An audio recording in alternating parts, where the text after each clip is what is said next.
Actuellement, on travaille sur un marqueur particulier donc ce sont les bêta-arrestines. C'est la découverte de cette protéine cytoplasmique qui a valu notamment à Robert Lefkowitz le prix Nobel de physiologie et de médecine en 2013.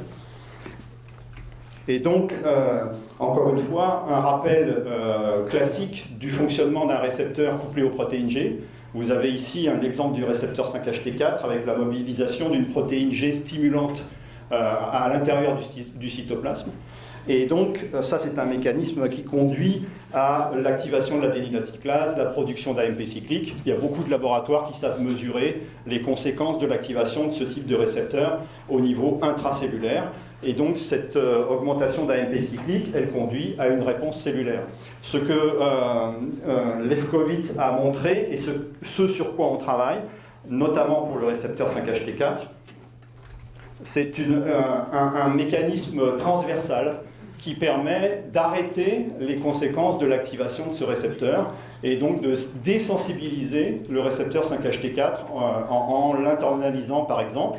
Et ce mécanisme passe par l'activation d'une kinase, et dans cet exemple c'est la kinase GRK5 qui va phosphoryler le récepteur. Ça va permettre la liaison de la bêta-arrestine 1 à ce récepteur. Et donc, le phénomène de désensibilisation du récepteur va permettre de limiter l'activation de ce récepteur dans des conditions particulières. Et donc, on a, dans ce cas-là, avec la bêta-arrestine 1, mobilisation d'une voie signalisation qui est tout à fait originale et qui se distingue de celle de l'AMP cyclique, de l'adénylate-cyclase et de l'AMP cyclique, comme cela apparaît sur la gauche de la diapositive. Et ce phénomène-là, on l'étudie dans différentes régions du cerveau au laboratoire, notamment au niveau de l'hippocampe et au niveau du gyrus dentelé de l'hippocampe, là où se passe un phénomène tout à fait particulier qui est la production de nouveaux neurones chez l'adulte et qui s'appelle donc le phénomène de neurogénèse. Et donc ce travail qui est en cours actuellement repose sur les données qui ont été publiées par une équipe israélienne sur plusieurs années. À partir de 2004, c'est l'équipe d'Avissar qui a montré au centre de cette diapositive que chez les patients déprimés, l'expression de la bêta-arrestine 1 était diminuée. C'est ce que vous avez au centre de cette diapositive.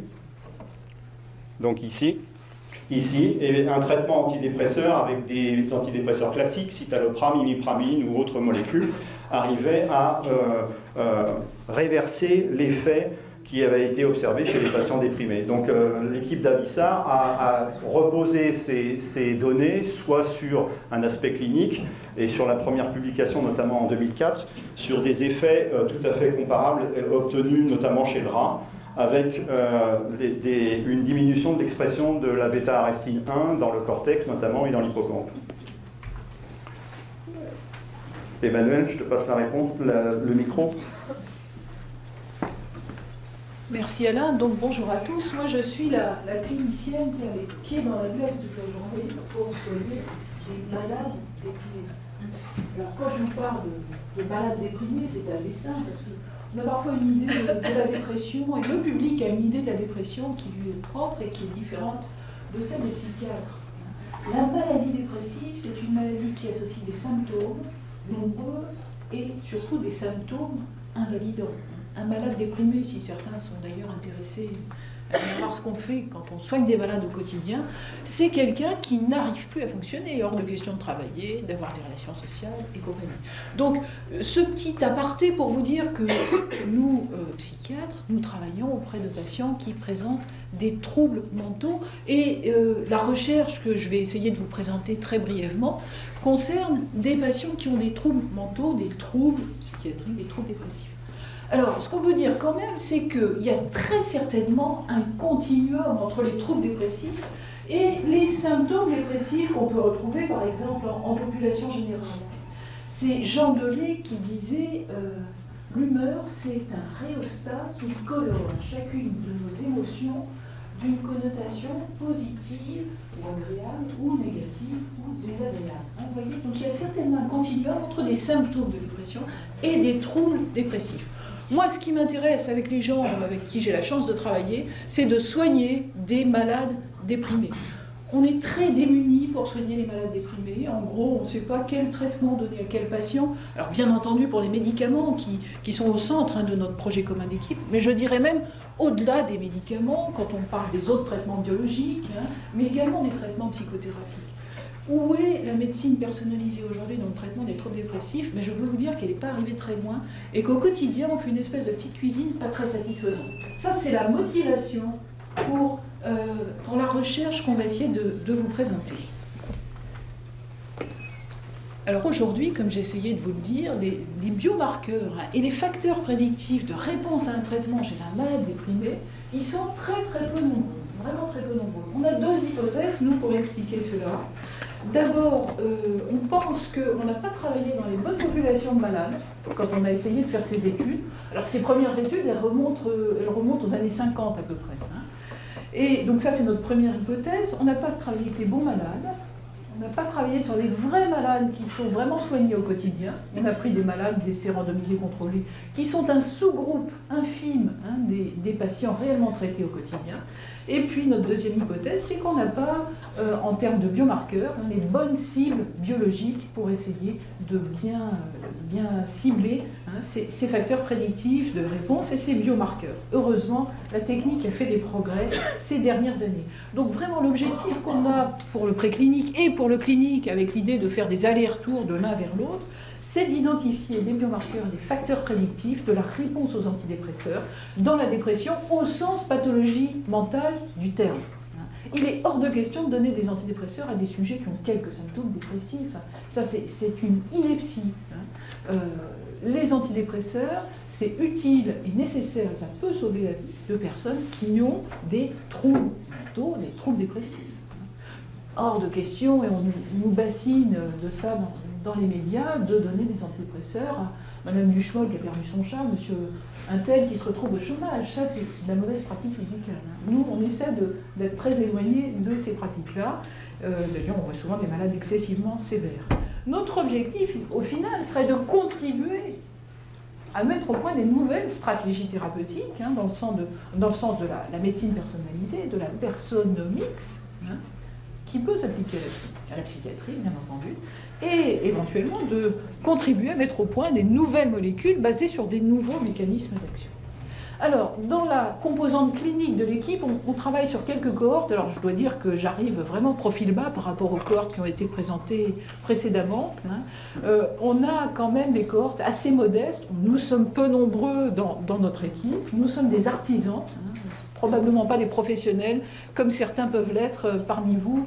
Et j'ai beaucoup de plaisir à rentrer au sein de ce CESP, parce que je pense qu'on pourra apprendre des choses avec vous et j'espère développer des projets communs.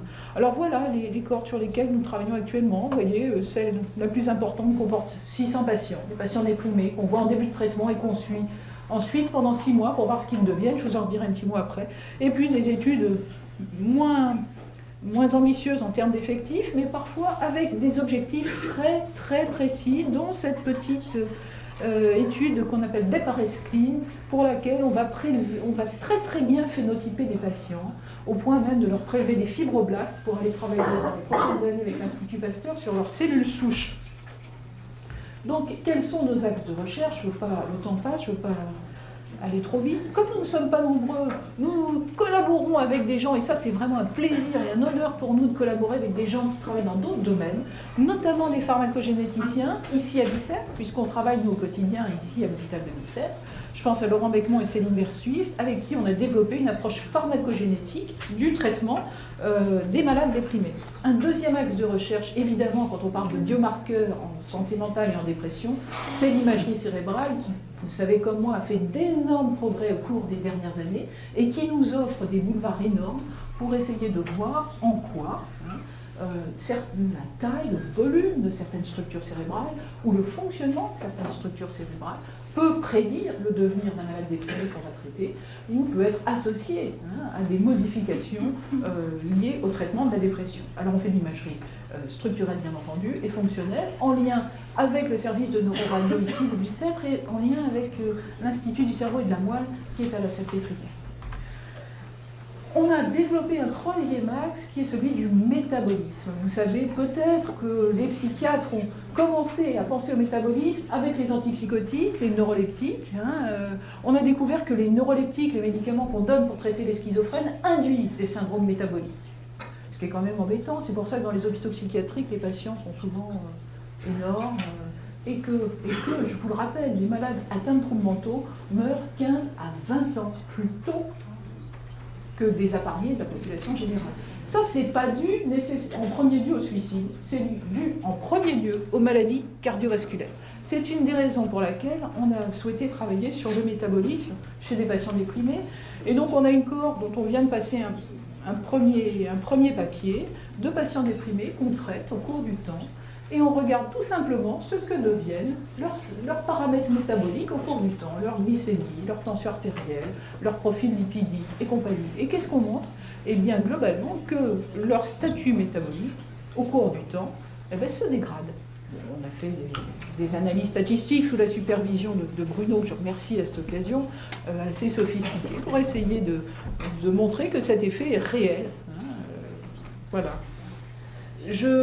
On va continuer à travailler dans cet axe-là avec une approche métabonomique et protéomique qu'on fait en lien avec des partenariats privés. On commence à travailler sur le microbiome circulant et le microbiote des malades déprimés. Vous savez que le microbiote, c'est une des 3 priorités de l'INSERM pour les prochaines années. La sérotonine dont vous parlez, Alain, vous le savez peut-être, elle est à 80% dans le système digestif. Et alors on dit que le microbiote c'est un deuxième cerveau, on pourrait même se demander, et moi je veux bien prendre le pari, que c'est un premier cerveau.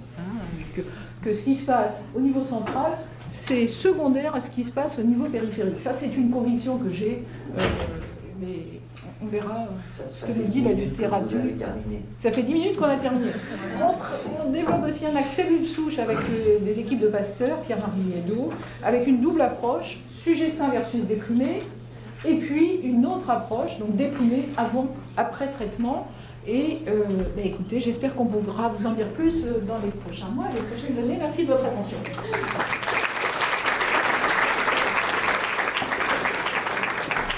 Alors quand même, est-ce qu'il y a quelques questions?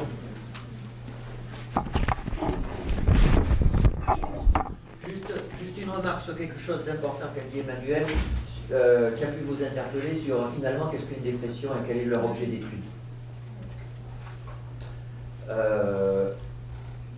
Aujourd'hui, en fait, cette question qui est centrale en psychiatrie, elle a dit, alors on a perdu un chat, on a perdu son boulot, on est vraiment déprimé, c'est quand qu'apparaît la maladie.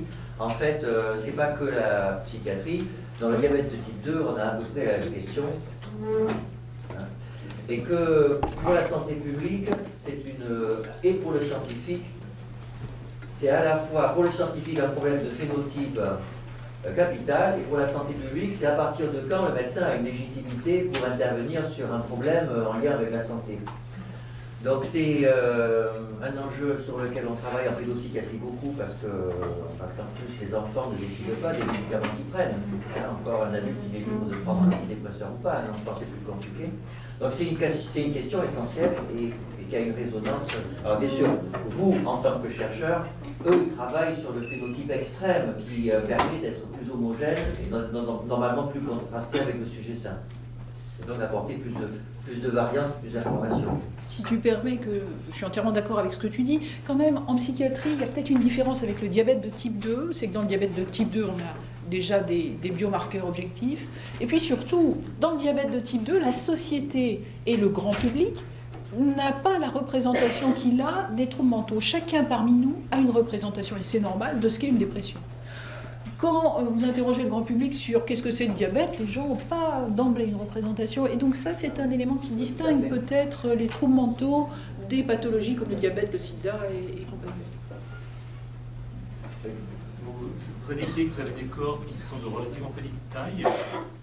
Néanmoins, vous indiquez que ça touche, en tout cas les dépressions qui sont associées à des symptômes invalidants sont de plus en plus développées. Est-ce que la petite taille de ces cohortes est due effectivement à une difficulté de recruter plus de malades ou simplement des difficultés à gérer d'un grand nombre de données parce que vous n'êtes pas assez nombreux, pas assez d'assistants de recherche clinique, etc. J'aurais une trop prudence de dire que c'est lié à notre manque de moyens, parce que les patients sont là. Le trouble dépressif majeur, Major Depressive Disorder, la prévalence vie entière, c'est 15 à 17% de la population générale. Donc c'est quand même important. Mais on n'a pas, au jour d'aujourd'hui, les moyens de... Non, c'est une très bonne question. Hein. On va de quoi faire une cohorte sujet déprimé de grande ampleur, hein, c'est une bonne question. Ah oui.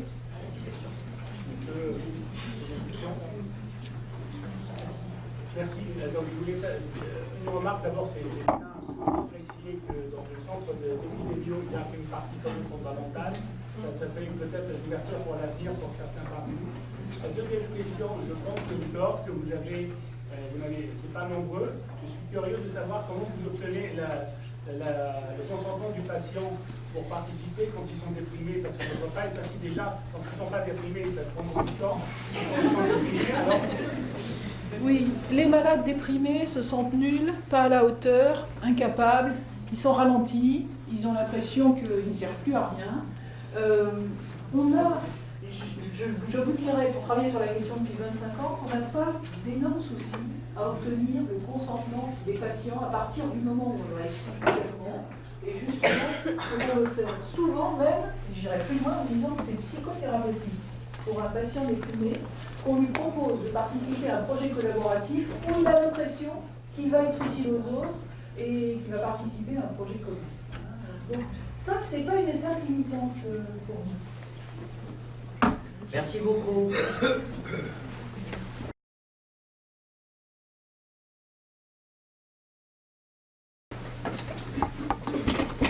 Merci. Alors, Un petit peu Catherine. je vais essayer de ne pas aggraver nos retards.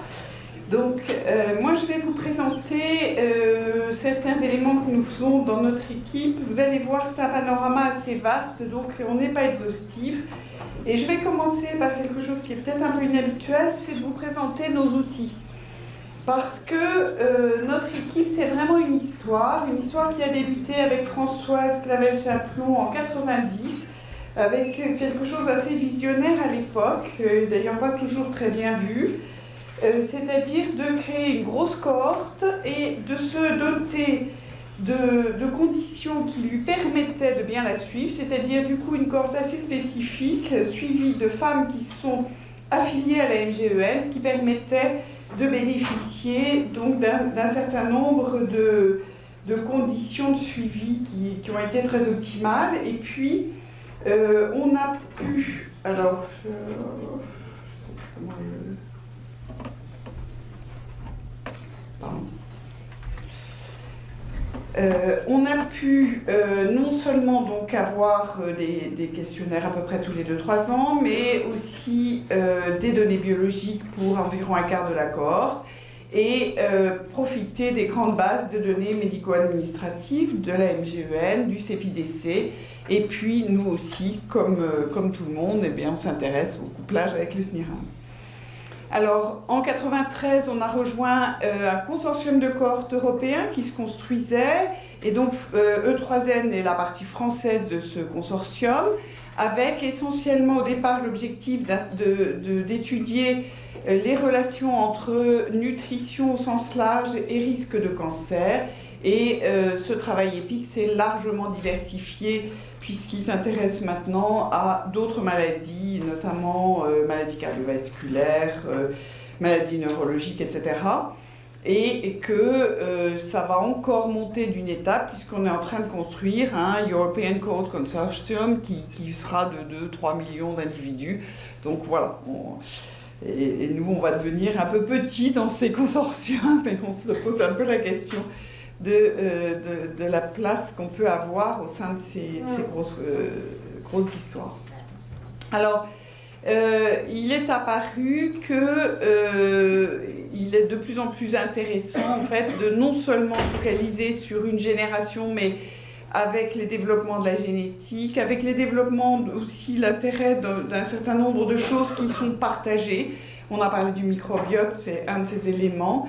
de s'intéresser à plusieurs générations. Et donc, on a bénéficié d'un investissement d'avenir pour créer la cohorte 4N, avec le bénéfice d'une approche transgénérationnelle pour mesurer donc à la fois ce qui relève de l'hérédité et ce qui relève d'un environnement partagé. Et nous avons la chance d'avoir pu recruter Gianluca Severi en DR2 qui est généticien épigénéticien et Laura Baglietto qui est également passionnée dans l'épigénétique, surtout du cancer du sein, on y reviendra.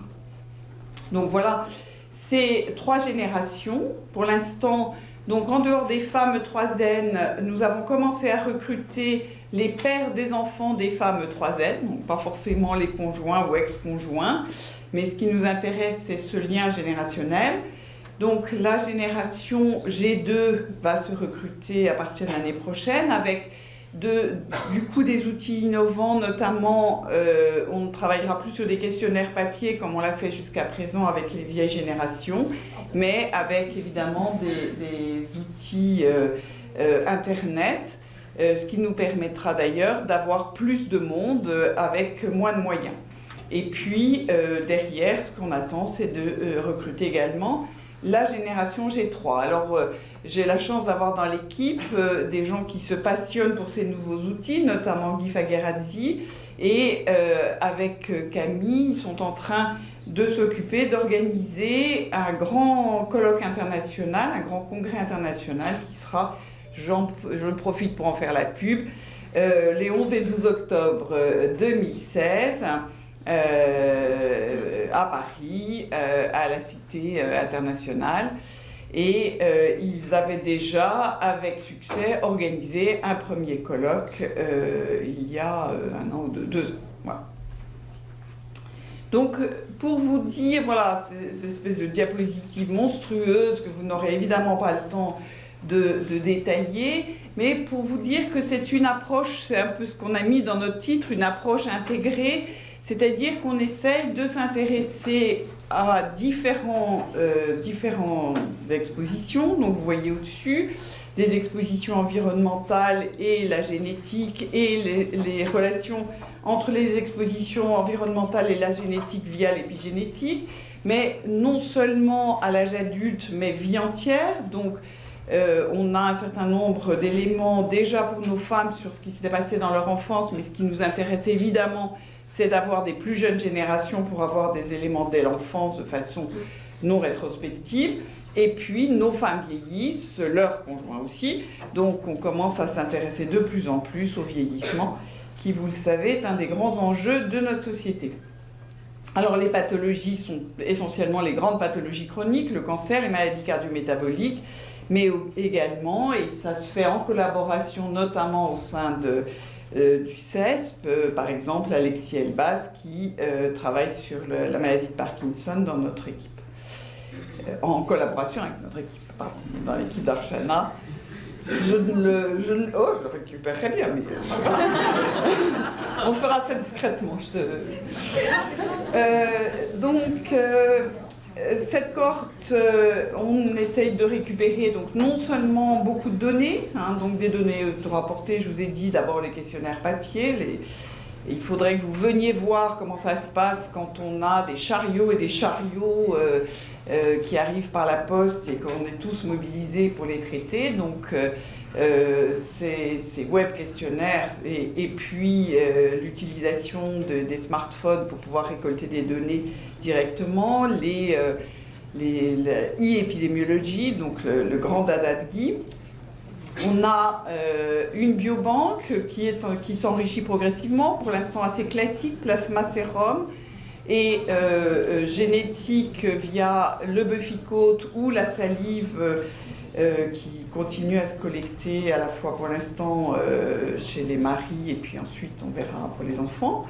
Les tumeurs, et c'est notamment un des grands projets de l'AORA de travailler sur l'épigénétique des tumeurs, et puis le microbiote, parce que nous aussi, et puis moi je suis quand même gastro et j'ai trimballé des sels congelés depuis que je suis toute petite, donc ça s'est beaucoup amélioré, je vous remercie. Je pourrais vous raconter ce qu'on en fait dans son congélateur.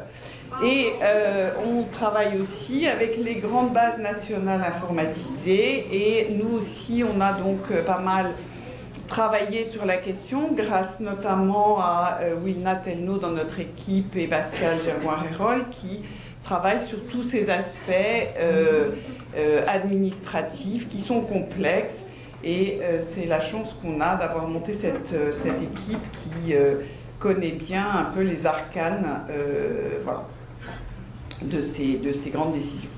Alors, rapidement, voilà certains grands axes de notre équipe. Certains axes sont plutôt focalisés sur les pathologies, d'autres sont plutôt des axes transversaux. Et vous voyez qu'il y a évidemment des interactions entre tous ces axes et que plusieurs personnes sont multi-axes, on peut dire. Donc, les cancers hormonodépendants, le cancer du sein est évidemment notre fonds de commerce depuis le départ. Malheureusement, et puis cancer de la thyroïde, des ovaires, de l'utérus.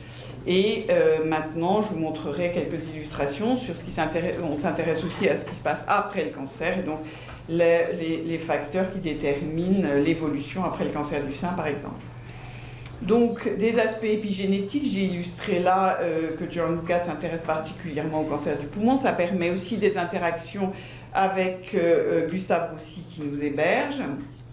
Les cancers de la peau, et Marina qui a travaillé depuis très très longtemps en Australie, qui a fait une thèse en co-tutelle et qu'on espère bien recruter rapidement à l'INSERM, qui a fait aussi un PhD à Harvard, donc un postdoc pardon, à Harvard, et actuellement en retour sur son contrat Marie Curie. Les maladies cardio-métaboliques, et on a la chance d'avoir intégré maintenant Fabrice Bonnet qui est un PUPH qui vient épauler le travail de Guy et de Martin Lajoux qui est un Mexicain sur un laboratoire international associé, et les maladies digestives où je travaille plus particulièrement avec Franck Carbonel qui est ici à Bicêtre. Voilà, des aspects transversaux. Moi, c'est la nutrition qui me passionne. Françoise, c'était les hormones, et ça reste, elle a communiqué son enthousiasme à d'autres dans l'équipe. L'exposition vie entière, ça c'est plutôt Guy. Génétique, épigénétique, j'en ai déjà parlé. Et puis il y a un axe pharmaco-épidémiologique que je développerai, puisque nous avons accès aux bases de remboursement de la MGEN depuis 2004. Alors l'axe survie, ça va, je suis à peu près dans les temps ? 5 minutes. 5 minutes, je vais aller vite. L'axe survie, donc c'est pour vous donner une idée des différents aspects sur lesquels on travaille. Vous voyez, donc on a déjà parlé médicaments, les aspects métaboliques, les aspects génétiques et différents modèles pronostiques. Le cancer de la peau, là aussi, j'en ai déjà parlé. L'originalité, c'est que Marina a mis en place une enquête cas témoin niché permettant la mesure de l'exposition solaire au cours de la vie entière, ce qui permet donc, ce qui est assez rare pour des grosses cohortes, d'avoir les capacités d'ajuster pour ce problème qui est majeur, évidemment, dans le risque de cancer de la peau, avec des collaborations internationales qui fonctionnent très bien.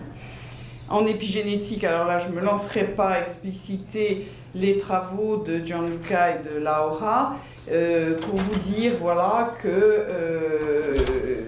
ont une grosse expérience, notamment au cours des 10 ans qu'ils ont passé à Melbourne.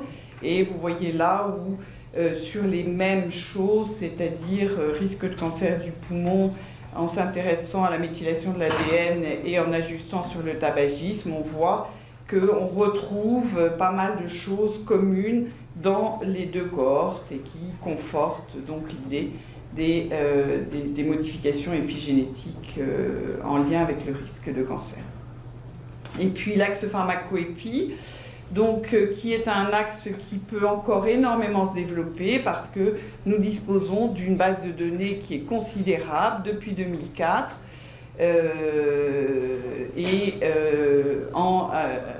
Pour Ecatren, nous sommes en train de mettre en place cet appariement avec le SNIRAM pour disposer également de données pour des gens qui ne seront plus à la NGEN. L'axe maladie digestive, il y a deux aspects. Un axe maladie inflammatoire chronique de l'intestin sont les maladies rares, mais c'est justement assez exceptionnel de pouvoir disposer d'études de cohorte là-dessus.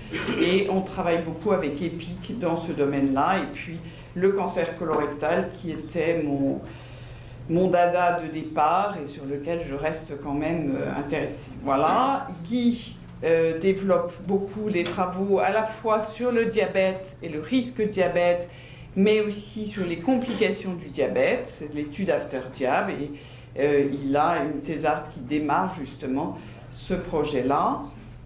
Il vient de faire, et beaucoup d'entre vous y assisté, une première journée thématique CESP sur l'épidémiologie du diabète, qui je crois a vraiment été un succès, a été très apprécié. On a pas mal de doctorants, et je conclus pour vous dire qu'on est ouvert aux collaborations, puisqu'on est même en train de déposer un projet ANR avec Emmanuel et Bruno, et qu'on en est absolument ravis. Je vous remercie.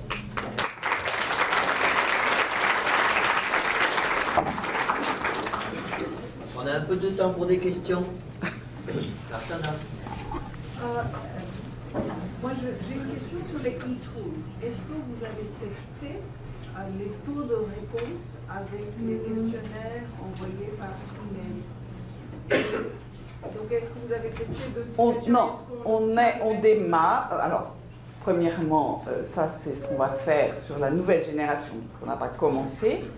C'est quelque chose qu'on a déjà pas mal discuté avec l'équipe de Harvard, parce que tu sais, on est assez parallèles et on est allé les voir au début où ils démarraient ce genre de mise en place. C'est vrai que ce ne sont pas forcément les mêmes gens qui répondent aux deux types de questionnaires. C'est certainement une réflexion qu'on va avoir, mais je pense qu'il faut déjà qu'on ait un peu plus avancé pour se rendre compte, en fait, parce que on s'est rendu compte, nous, sur le plan très concret, sur des questionnaires, on se disait, oh là là, ce questionnaire-là, ça ne va jamais passer, on avait une super réponse. Donc, on est quelquefois très surpris et agréablement surpris de choses, de craintes qu'on anticipe et qui ne se réalisent pas. Et finalement, c'est d'autres problèmes qu'on a. Donc, j'avoue qu'on reste assez modeste pour l'instant là-dessus, qu'on attend d'avoir un peu plus les mains dans le cambouis.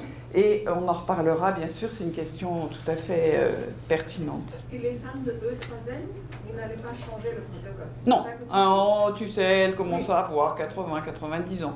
Okay. Et c'est peut-être un petit peu juste quand même. Elles sont futées et elles sont motivées.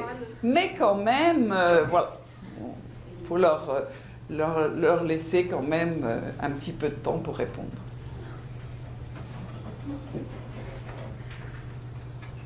Une autre question? Non? Merci. Je vais présenter Dalila. Je vais présenter l'équipe de Marie-Rose qui ne pouvait pas être là ce matin. Alors,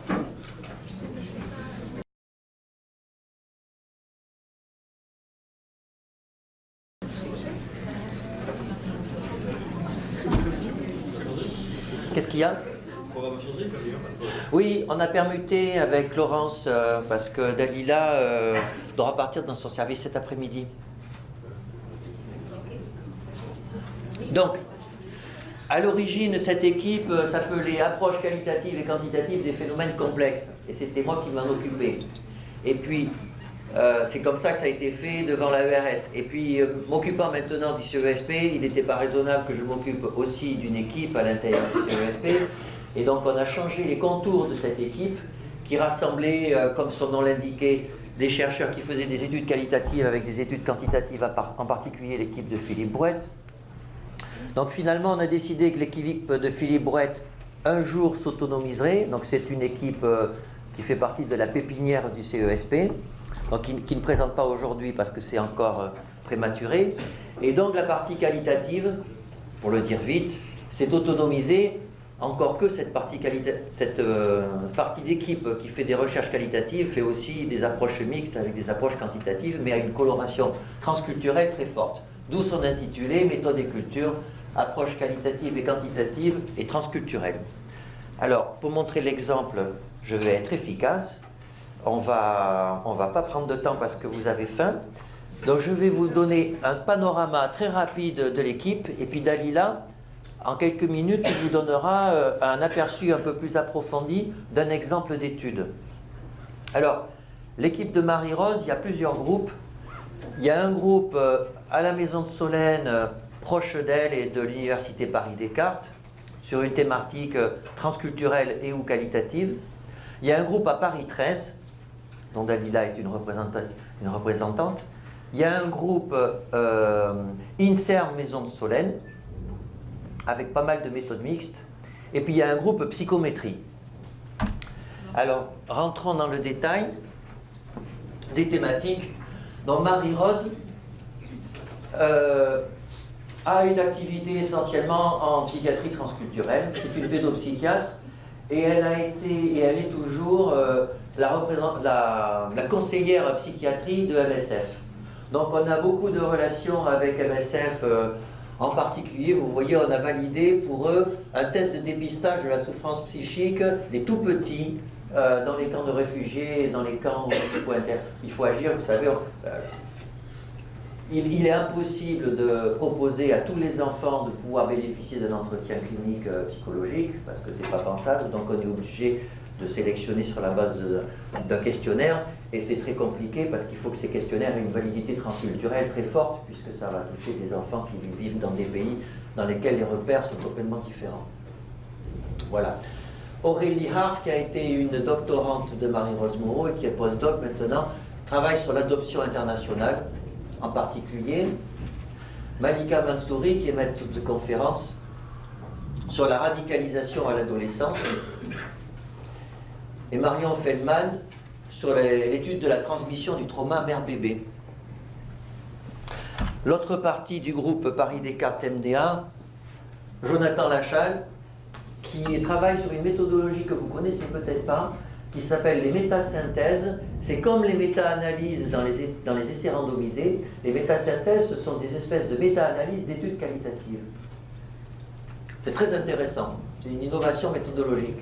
On peut même faire des métasynthèses mixtes. Voilà, il travaille sur l'obésité, les problèmes d'alimentation et sur l'évaluation d'un dispositif de consultation et de médiation transculturelle à Necker. Corinne Blanchet est endocrinologue et s'occupe de troubles du comportement alimentaire. Elle travaille sur la génétique de l'anorexie, sur des modèles pluridisciplinaires de prise en charge. Alice Rizzi sur des méthodes d'analyse transculturelle de dessin d'enfants.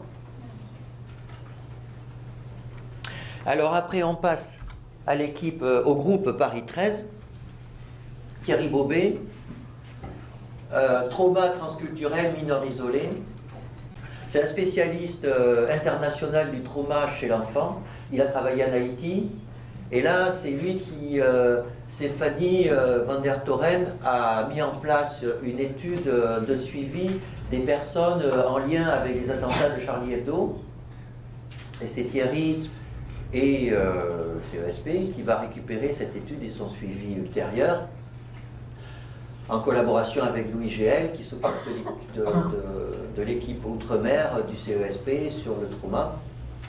Olivier Taïeb, spécialiste de Ricoeur et de l'identité narrative, et de spécialiste aussi des recherches qualitatives, mais pas seulement, c'est ça, il fait aussi des études quantitatives, hein, plutôt qualitatives.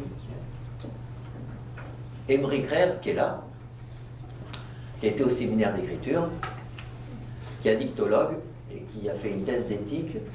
Dalila, qui va vous présenter ses travaux, et Yoram Mouchnik, qui est professeur à Paris 13 et qui travaille sur les traumas, lui aussi avec des approches qualitatives et la radicalisation. Alors, le groupe INSERM MDA, Massimiliano Mori, fait des approches qualitatives et quantitatives. Il a travaillé sur pas mal de sujets, les tentatives de suicide à l'adolescente, et puis un gros travail sur la chirurgie. En particulier, un joli travail sur le vécu émotionnel dans la pratique quotidienne de la chirurgie et comment la chirurgie est perçue. Il est ici, là-bas. Voilà. Jean-Sébastien Cadvalader, qui est médecin généraliste à Paris 6, qui travaille avec Caroline Huas, qui est son superviseur, autour de médecine générale et troubles du comportement alimentaire, avec une approche à la fois qualitative, aller voir à partir d'entretiens comment les médecins généralistes voient ou ne voient pas les jeunes femmes qui ont des troubles du comportement alimentaire sévères, parce que ça ne se voit pas, c'est un problème psychiatrique dans le volet psychiatrique n'apparaît que quand c'est trop tard, ce qui pose des problèmes de dépistage. Et puis Serge Stoléru, qui en fait qui est rattaché à cette équipe et qui travaille dans des bureaux ici, à Le Riche, que vous connaissez, puisqu'il y a longtemps il était déjà à Bicêtre, qui travaille sur les délinquants sexuels et qui a développé un instrument assez fin de mesure des phénotypes en pédopsychiatrie. Voilà le groupe psychométrie, plus quantitatif. Donc, moi je m'occupe de questions d'épistémologie et de statistiques, de méthodologie d'évaluation des soins. Alexandra, qui est à HU à Paris Descartes, qui a été doctorante et qui devrait rejoindre le CESP comme MCUPH un de ces jours, travaille sur les modèles de réponse à l'item et sur l'utilisation des mesures subjectives et des données manquantes dans les mesures subjectives dans les études longitudinales. Et puis Hervé Guyon, qui a déjà fait un séminaire au CESP, qui est maître de conf à Paris Sud et qui fait une deuxième thèse pour le plaisir sur les variables latentes et les processus mentaux avec une perspective épistémologique très profonde. Et pour ceux que ça intéresse, c'est un grand spécialiste des modèles structuraux partial least square, qui est une approche exploratoire, faibles effectifs des modèles à équation structurale. Il y a peu de personnes qui connaissent ça. Voilà. Si vous avez des questions, vous pouvez déjà, à propos de ça, vous pouvez en poser avant que Dalila n'intervienne. Donc vous avez vu, hein, c'est transculturel, qualitatif, côté Marie-Rose Moreau. Et puis côté plus MDA INSERM, méthode mixte, avec des thématiques variées. Et avec une grosse valence méthodologique, tant sur les méthodes mixtes que sur les méthodes, tant sur les méthodes qualitatives que quantitatives. D'habitude, c'est moi qui pose les questions, donc là, ça ne va pas marcher.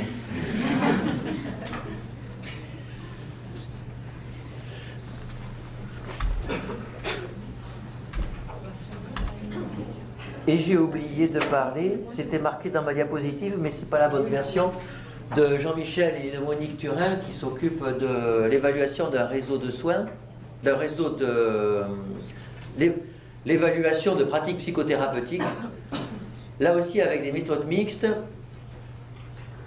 et avec une perspective presque sociologique, c'est de sociologie participative. Vous savez que la prise en charge de l'autisme en France a suscité beaucoup de pruderie. Que les collègues psychothérapeutes français sont assez réticents à l'évaluation. Et Jean-Michel et Monique, elle est là, ont mis en place un réseau où les psychothérapeutes français qui travaillent dans le domaine de l'autisme ont accepté d'inclure de leurs patients pour qu'ils soient suivis et que l'on évalue l'évolution de leur fonctionnement et de leur psychopathologie. Alors avec à la fois des entretiens fins sur ce qui se passe et puis une approche quantitative très largement multivariée sur des petits effectifs, quoique quand même puisqu'il y a 60 sujets maintenant, donc c'est pas si petit que ça, mais puisque bien sûr la pathologie est rare.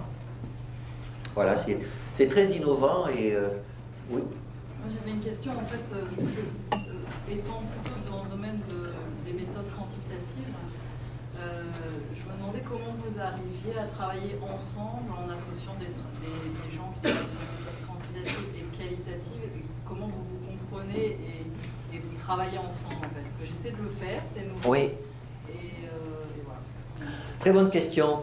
Alors, deux réponses. D'abord, on vit ensemble. Ça aide. Oui, c'est ça, c'est-à-dire historiquement, moi étant statisticien, Caroline, Christine étant épidémiologiste, méthodologiste, statisticienne, voilà, on a un côté, une valence quantitative très forte. Et puis à la Maison de Solesmes, il y a beaucoup de qualitativistes, donc du coup, tous les jours, on est ensemble depuis 14 ans. Donc, Faut vieillir. non, mais c'est-à-dire que tous les jours, on parle de ça, on parle de comment un psychanalyste voit son corpus théorique, etc. Et comment nous, on travaille avec les nombres. Alors, par exemple, avec les travaux de Jean-Michel Turin, on a développé le concept de narrativité numérique, c'est-à-dire comment, en fait, en recherche qualitative, on raconte des histoires, hein, quelque part, on raconte des histoires. Et comment, en fait, avec des mesures quantitatives, finalement, aussi on raconte des histoires. Et en quoi ces histoires sont différentes les unes des autres, etc., etc. On a même écrit un papier dans Philosophy, Ethics and Humanities in Medicine sur de l'usage des nombres et des mots dans la recherche en psychiatrie. C'est en quoi c'est différent. Qu'en fait, il y a plusieurs types de recherche quantitative, que la recherche en épidémiologie, c'est pas la même chose que la recherche en physique, par exemple. Il y a des nombres dans les deux, mais c'est pas la même chose.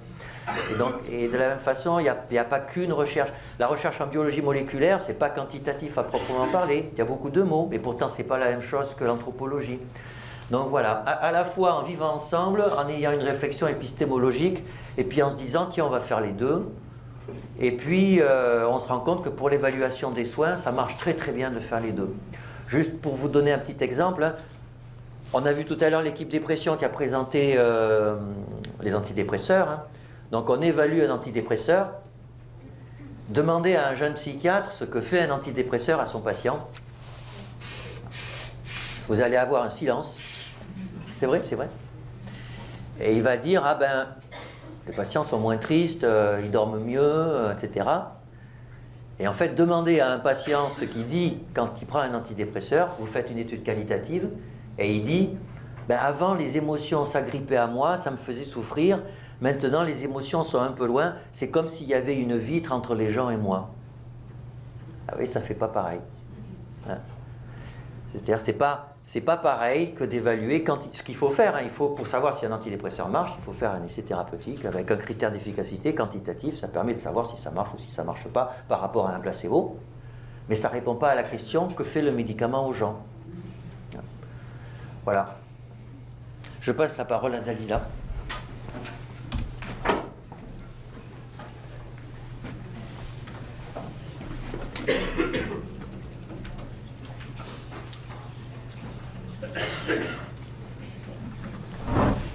Alors bonjour à toutes et à tous. Je vais vous parler en fait d'une recherche qui est encore en cours, mais pour l'un des deux volets de cette recherche, on est en train de le terminer. Donc moi je suis Dalila Rezouk, je suis pédopsychiatre et je travaille à l'hôpital de Seine en psychopathologie chez l'enfant et l'adolescent. Et donc en fait c'est une recherche qui s'appelle D'une langue à l'autre et qui s'inscrit dans un PHRC national. Et qui avait, voilà le titre du PHRC, validation de l'ELA d'Avicenne, outil d'évaluation langagière des enfants allophones, et étude des facteurs familiaux et transculturels en jeu dans l'acquisition du bilinguisme précoce chez les enfants nés en France de parents migrants. Finalement, l'objectif de la recherche, il était double. D'abord, c'était de valider un outil d'évaluation des langues maternelles des enfants migrants, dans 3 langues. Donc l'idée, c'est de faire une validation transculturelle, dans 3 langues et dans différents contextes, en France et puis dans les pays où ces langues sont parlées de manière majoritaire. Et puis, il y avait un intérêt aussi d'essayer de comprendre quels sont les facteurs familiaux, transculturels qui sont associés au parcours des enfants, parcours langagier des enfants, et au parcours de bilinguisme des enfants. Donc, qu'est-ce qu'on retrouve, quelles sont les représentations, quelles sont les pratiques dans les familles et qui sont associées au bilinguisme des enfants. Donc, pour notre protocole, on a souhaité construire... alors, pourquoi d'ailleurs on a pensé cette recherche d'abord? Je ne l'ai pas dit parce que je ne voulais pas trop prendre de temps, mais l'idée, c'était que finalement, au début des années 2000, à Avicenne, on a créé le centre référent des troubles du langage. Et dans notre bassin de vie, on a une très grande diversité culturelle et linguistique. Donc les patients qui viennent nous voir à l'hôpital pour des difficultés de langage, des difficultés à apprendre, étaient des enfants qui avaient plusieurs langues. Et on s'est rendu compte qu'on n'avait pas d'outils pour les évaluer. Et que finalement, les outils qu'on a l'habitude d'utiliser, qui sont des outils validés pour des enfants monolingues, ne répondaient pas à notre besoin d'évaluer ces enfants. Et quand on utilise ces outils et qu'on utilise les étalonnages prévus pour ces outils, eh bien, on a tendance à dévaloriser les compétences des enfants parce que d'abord, on n'a accès qu'à une seule langue, donc on ne met pas en avant toutes leurs compétences, et puis en plus, de par le développement bilingue, qui est différent du développement monolingue, eh ben, on a tendance à dévaloriser. Donc on avait un risque de surdiagnostic. Et puis par ailleurs, voilà. Donc c'était une question importante pour nous quand on a commencé au centre du langage, et on s'est dit qu'on avait envie de travailler sur cette question du bilinguisme des enfants, de pouvoir mieux évaluer et de pouvoir mieux mettre en évidence les compétences des enfants. Parce que vous savez que dans la société, il y a quand même l'idée que toutes les langues, tous les bilinguismes ne se valent pas. Et il y a des bilinguismes qui sont plus importants que d'autres en fonction du poids économique du pays qui les porte, du poids politique. Voilà. Donc il y a une hiérarchie sociale, une hiérarchie des langues.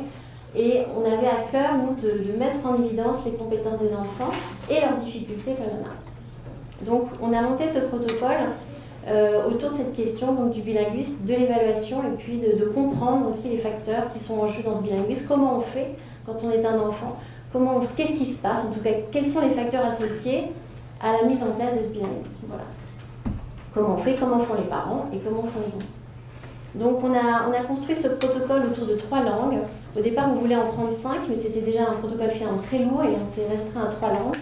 On a choisi l'arabe, le soninké et le tamoul, donc l'arabe du Maghreb, le soninké qui est parlé en Afrique de l'Ouest, et le tamoul en particulier du Sri Lanka, parce qu'on a dans notre bassin de vie autour de l'hôpital Avicenne finalement beaucoup d'enfants tamouls du Sri Lanka qui viennent nous rencontrer, aussi beaucoup d'enfants qui parlent le soninké et l'arabe. On a décidé qu'il fallait qu'on puisse inclure 150 enfants en France, donc 50 enfants pour chacune des langues. Et on a travaillé pour ce PHRC avec plusieurs partenaires, dont l'Éducation nationale. Et c'est donc dans les écoles et dans les associations qu'on a pu rencontrer ces enfants et ces familles. Donc on a rencontré des enfants à Paris, en Seine-Saint-Denis et à Nanterre. Les critères, c'était que la langue maternelle. Alors, je ne vais pas revenir sur le concept de langue maternelle parce que c'est un concept qu'on peut discuter. Mais nous, on a retenu l'idée que la langue maternelle, c'est la langue qui est transmise par la famille à l'enfant. Et donc, on a un peu simplifié finalement cette idée de langue maternelle, mais voilà, on a dit que c'était la langue transmise par les parents à l'enfant. Donc, il fallait que la langue maternelle soit l'une des 3 langues de notre étude, que les enfants soient âgés de 4 à 6 ans, c'est-à-dire grande section, moyenne section de maternelle, et puis les enfants nés en France, on a demandé l'accord des parents.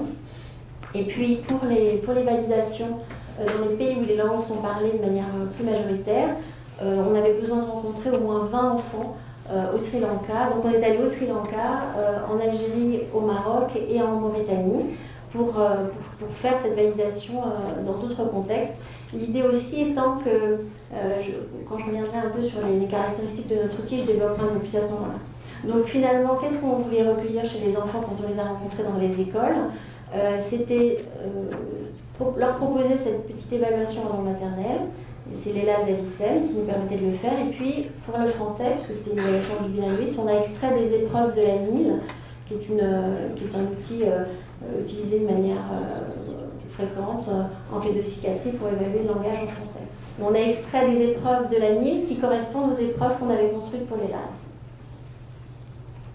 Alors l'ELAL, quels sont finalement sur quoi on a construit l'ELAL? Alors il n'y a pas d'outils, on n'avait pas d'outils à notre disposition, donc on l'a construit. L'idée c'est qu'on voulait cibler, on voulait avoir un outil unique qui pouvait s'adapter à plusieurs langues. Donc on voulait un outil transculturel, et on a donc choisi de cibler des contenus qui sont très fréquents, qui sont très répandus dans un grand nombre de langues et qui sont précocement acquis, puisque c'est un outil qui s'adresse à de jeunes enfants. L'idée, c'est qu'on a ciblé des connaissances minimales dans la langue maternelle. Est-ce que dans la famille, on a transmis les connaissances minimales à l'enfant dans sa langue maternelle? Donc on est parti sur cette idée-là. Et donc l'idée, c'était qu'on considérait que les concepts qu'on a choisis, ils sont acquis, ils sont en place entre 5 et 6 ans. Donc c'est un outil qui est assez classique dans sa structure, avec 3 épreuves. Une épreuve qui est basée autour de la compréhension, avec la compréhension de couleurs, d'état, de forme, de localisation spatiale, de la compréhension d'énoncés et de lexique sur image. Pour ce qui est de la production, c'est qu'il y avait du dénombrement, de la dénomination de couleurs, de la localisation spatiale, de lexique sur image et sur objet. Et puis, pour l'épreuve de production, il y avait également des récits à partir d'histoires en images. Et comme je le disais, on évaluait des compétences minimales. Donc des choses finalement, chez des enfants qui sont très à l'aise dans la langue maternelle, finalement des questions qui étaient assez faciles. On s'est rendu compte que c'était pas si facile que ça quand on a validé. Et donc on a attribué à chaque item un point, une note, avec du coup on a un score global sur 100. 32 points est attribué à la production, 32 points à la compréhension et 36 points à la production de récit, qui est l'épreuve la plus importante de notre outil. Mais finalement, ce score, il nous donne comme ça, à titre indicatif, une représentation assez rapide de ce qu'a pu montrer l'enfant. Ce qui est plus important pour nous dans cette épreuve, c'est la dimension qualitative de cette passation. Parce qu'on n'a pas construit un outil avec l'idée d'un étalonnage. On n'est pas du tout dans cette perspective d'étalonner notre outil et donc de comparer les enfants par rapport à une population de référence. On peut comparer un enfant par rapport à lui-même dans le cours de son développement, mais certainement pas par rapport à un groupe de référence, puisque justement on veut se démarquer de cette position qui consiste à utiliser des étalonnages, parce qu'on ne peut pas constituer un groupe d'étalonnage qui serait finalement représentatif de la population des enfants migrants. Puisque par définition, le bilinguisme, c'est même dire le bilinguisme, les linguistes, il y a une très grande diversité dans la manière d'être bilingue, et donc finalement d'avoir un étalonnage était restrictif et impossible sur le plan théorique. L'ANIL, voilà, on a extrait des épreuves, je ne vais pas trop m'étaler dessus. Et puis l'idée, à partir de cette double évaluation, c'est d'avoir une espèce de profil, une photographie. Alors c'est pas du tout quelque chose de figé qui viendrait poser un diagnostic, c'est pas du tout ça. C'est l'idée de se dire, au moment de notre rencontre avec cet enfant, eh bien on a un profil, comment il investit sa langue maternelle, comment il investit la langue française, comment il passe d'une à l'autre. Donc on pouvait dégager comme ça l'idée qu'il y avait un profil où il y avait un passage d'une langue à l'autre, avec un investissement des 2 langues et des 2 univers culturels. Il y avait des profils où finalement une des 2 langues était plus investie que l'autre, en tout cas où une des 2 langues était en cours de développement alors que l'autre était bien investie. Et puis des profils où on voyait qu'il y avait une vulnérabilité langagière où finalement les enfants étaient en difficulté dans leurs 2 langues. Associé à cette évaluation chez l'enfant, on proposait un entretien avec les parents qui permettait de recueillir des données générales, des données concernant l'enfant, l'âge des premiers mots, quelques données développementales sur le langage, des données concernant les pratiques familiales autour du usage des langues, et puis une partie autour de la famille s'intéressant aux représentations parentales concernant un certain nombre d'éléments, notamment la transmission et les affiliations à la fois à la France et au pays d'origine. Et puis des données concernant le parent, sur le parcours langagier des parents, les langues, de quelle manière ils les avaient apprises, etc. Et à partir notamment de la partie famille, où on avait des questions ouvertes qui appelaient à des réponses un petit peu plus importantes, on a construit des variables explicatives pour essayer de mettre en lien l'évaluation qu'on pouvait avoir avec les enfants et puis les représentations, les éléments qui étaient apportés par les parents. Alors ça, ce volet-là, on n'en est pas là encore. Donc, l'avis de démarrage a été donné en avril 2011. Le PHRC a été obtenu en 2008. Pour vous dire que les aspects réglementaires du PHRC ont été très lourds et on a mis presque 2 ans à obtenir l'accord de la CNIL parce que la CNIL était embarrassée par rapport à notre protocole autour des données sensibles, avec comme ça des angoisses autour de l'idée, par exemple, les familles pourraient dire, on leur demande qu'est-ce qui est important pour nous, que des choses comme la religion puissent sortir. Donc là, c'était des données sensibles et ça a été un obstacle. Et finalement, c'est parce qu'il y a eu une personne qui est arrivée à la clinique qui était plurilingue, que je pense qu'on a pu avoir l'accord. Parce que c'est quelqu'un qui ne s'est pas senti menacé par le protocole et qui a pu examiner le protocole tranquillement et qui a validé. Donc on a inclus 146 enfants en France et 99 dans les pays où nous sommes allés pour les rencontrer. Je vous montre quelques images des images, parce que alors la validation dans les différents pays, c'était aussi pour voir comment les enfants s'appropriaient le matériel. On sait que les images sont très culturellement codées et que donc il fallait vérifier que d'abord les questions qu'on posait, elles étaient claires pour tous les enfants, quel que soit le lieu où on proposait l'outil, qu'il n'y avait pas donc trop de non-réponses, et puis que le matériel, on pouvait s'approprier. Donc je vous montre le matériel, c'est Marcelin Yapou qui l'a dessiné, c'est un psychiatre et peintre. Donc voilà, les couleurs évidemment, du dénombrement. Alors ça c'est les images du départ. Voilà, localisation spatiale, compréhension d'énoncés, du lexique, juste pour voir à quoi ça ressemble, les récits sur image. Voilà.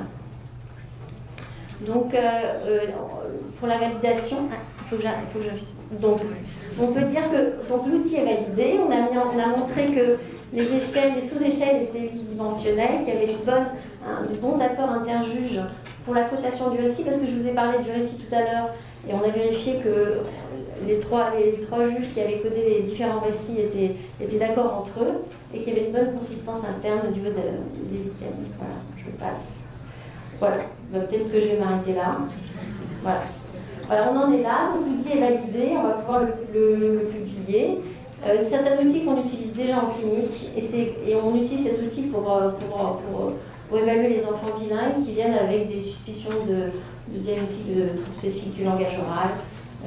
C'est un outil aussi qui a un intérêt parce que le fait d'aborder la question de la langue maternelle avec les parents et d'avoir un récit, une narration autour de la question des langues permet aussi d'aborder d'autres éléments de la transmission qui sont souvent compliqués, difficiles dans les familles qui ont des histoires traumatiques. Donc de toute façon, c'est un outil qui nous sert en clinique du point de vue diagnostic. C'est un outil qui pourrait être utile dans le champ éducatif quand un enfant est en difficulté, qu'on a une inquiétude.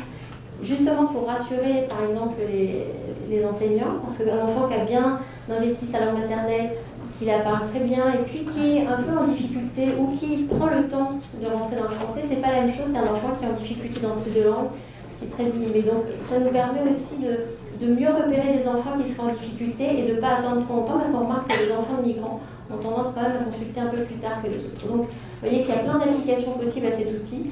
Voilà, donc là il est validé et on est content.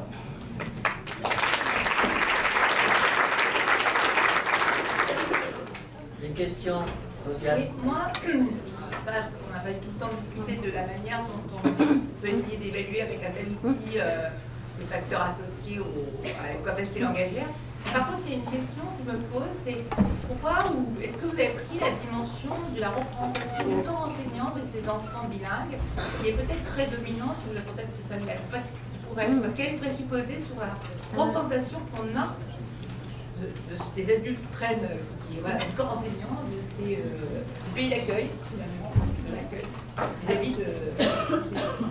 Alors là, dans l'étude, on l'a pas pris en compte, mais on interroge les parents. On interroge les parents dans l'entretien parent sur autour de la question d'après eux, ce que pensent l'enseignant du bilinguisme, de leur langue maternelle. On interroge un peu là-dessus du côté des parents. C'est une question qui n'est pas facile et je pense que, je ne suis pas sûre que autour de cette question on va avoir des éléments très intéressants. Mais après, il y a notre expérience clinique et notre habitude de travailler avec les enseignants qui fait qu'on a une certaine représentation de ce que pensent les enseignants du bilinguisme, ça dépend. Et on a travaillé dans des écoles avec notamment des directeurs qui nous ont beaucoup aidés à rencontrer les familles. Donc nous travaillons dans des écoles où finalement la question du bilinguisme, elle était... c'était pas un obstacle, c'était pas quelque chose qui venait mettre en difficulté un enfant, en tout cas avec les enseignants avec lesquels on a travaillé. Ceux qui ont accepté de parler du protocole aux parents.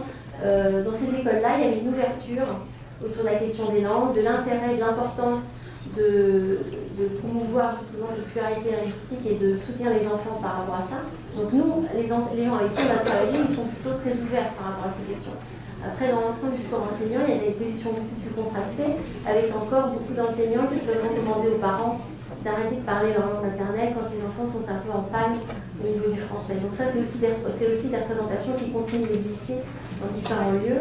Et nous, on n'a pas travaillé avec eux, puisque justement, on avait besoin de travailler avec des écoles qui étaient motivées autour de cette question du plurilinguisme. Donc, je ne sais pas si je réponds tout à fait à votre question, mais voilà. Non.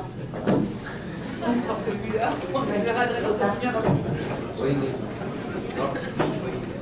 On s'arrête là, on reprend dans 3 quarts d'heure précis.